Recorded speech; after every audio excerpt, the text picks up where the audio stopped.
Welcome! I'm on the Gravity Defiant. The trick, you see, is to take it step by step. Let's hope for a nice, easy start. Let that warm up for just a little bit. Looks like I'll be second off the aircraft carrier. Wouldn't that be cool to launch one of these off of an aircraft carrier? 4K, 24 frames a second. Red. That one goes back there. Yep, kick that line that way and that one that way. You go. I'm gonna let Kyle go.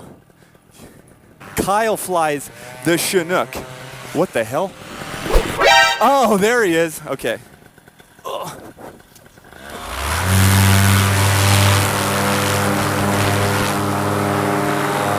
Oh man, we're gonna climb. I'm at 12,000 feet right now. There's motion at my front door apparently. Oh, just people out walking their dogs. No big deal. All right, we're super high.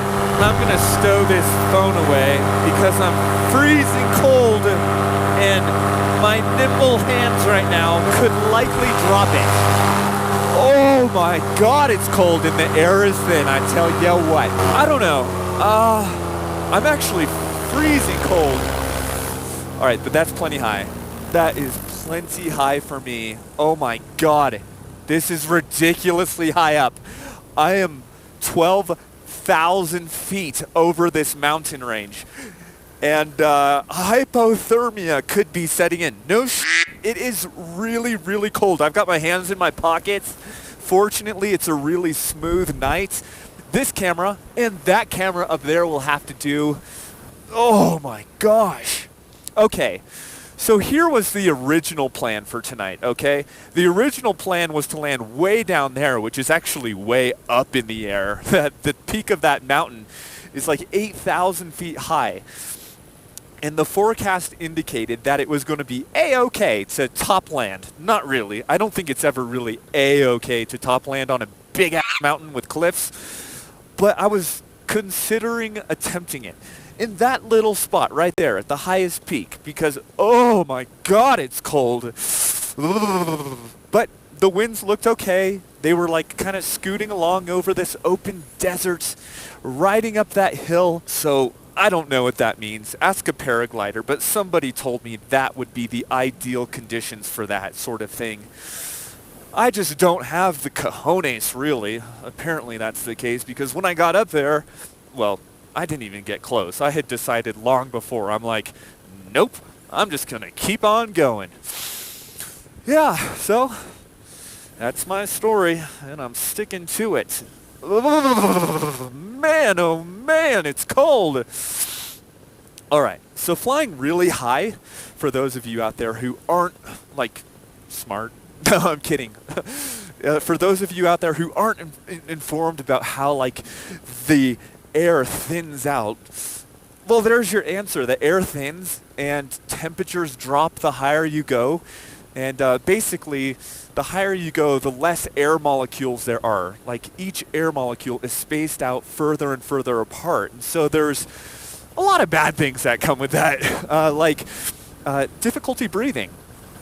Like, your glider will not perform nearly as well. Your engine will not perform as well because it's just not as much air. Whew, I'm actually out of breath talking so fast. But I could be nervous as well. I'm thousands of feet up over these mountains. So if you wonder, like, why something like hypoxia or the lack of oxygen might be a really bad thing, an example, here we go. An example would be, let's say you found yourself in a really sticky situation where your glider, right up there, takes a collapse. Well, if you're not thinking clearly, you could forget entirely about this guy right here, this reserve parachute.